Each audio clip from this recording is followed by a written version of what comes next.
All right, let's dive into one of the biggest, most stubborn mysteries to come out of World War II. We're talking about a story that has it all: unimaginable treasure, a top secret mission, and a train.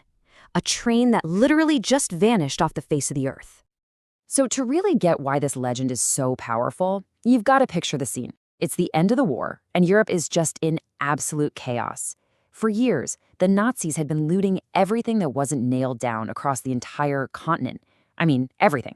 National treasures, private fortunes, tons of gold, priceless art, you name it.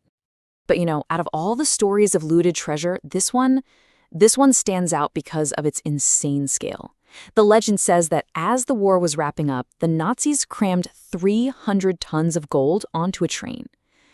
Just let that sink in for a second. 300 tons. It's an almost unimaginable amount of wealth, and it was all supposedly packed onto just one armored train. And that right there, that's the core of this whole mystery. I mean, what if you could take all that wealth, stick it on a heavily guarded train, drive it into a network of tunnels, and it just never came out? Poof, gone. Well, that is exactly what people say happened. Okay, so let's unpack this a little. What exactly was supposedly on this legendary train? Because honestly, the list of contents sounds like something straight out of an adventure movie. Yeah, this was no ordinary passenger train. The stories describe it as basically a fortress on wheels. It was sent out in the last desperate days of the war, with the Soviet army breathing down their necks. Its mission? Super simple. Get this massive hoard of treasure somewhere safe, no matter what. And get this, the supposed cargo list is just mind-blowing. It's not just the gold. The legend says it was also packed with priceless art ripped from museums, chests overflowing with jewels. And maybe the most fascinating part? Top secret Nazi documents, and even prototypes for advanced weapons.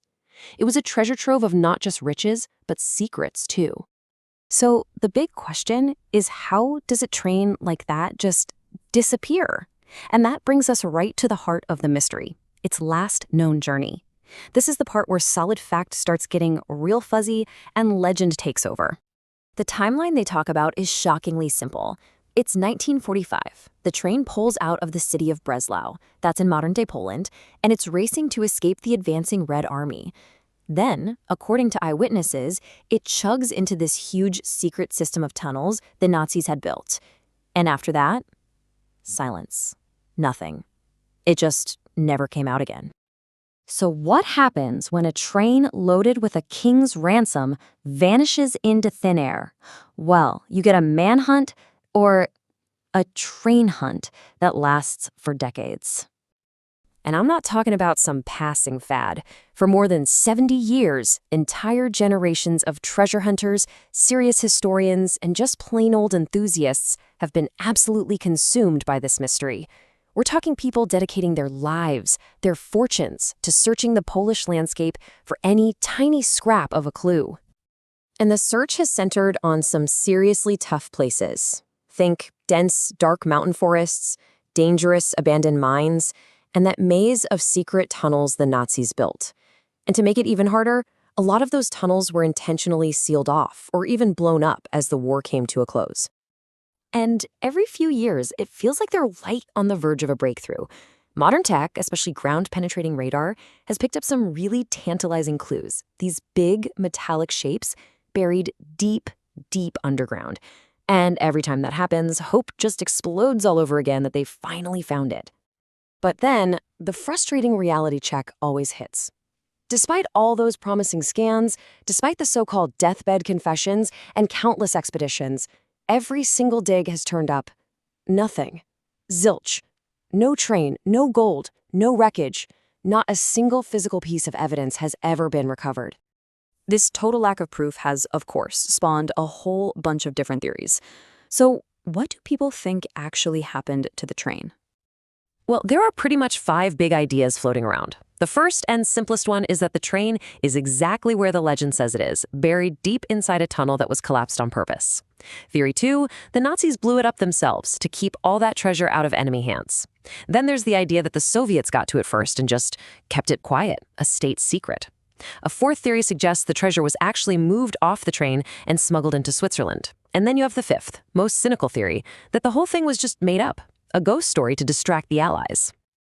So you have to wonder, after all this time with absolutely zero hard proof, why are we still so fascinated by this story?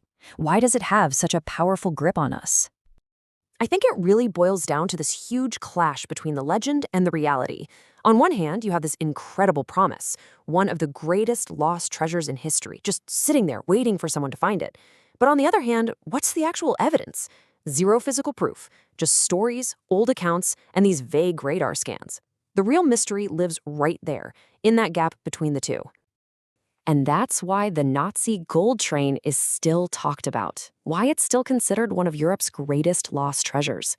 It's really more than just a search for gold, isn't it? It's a direct connection to the chaos of World War II, one of the last big unsolved puzzles from that time. And it really leaves you with one final, kind of chilling thought. After all these decades, after all the searching, after all the technology we've thrown at it, the train is still hidden. It just makes you wonder, maybe some secrets from a war like that aren't just lost. Maybe they're meant to stay buried forever.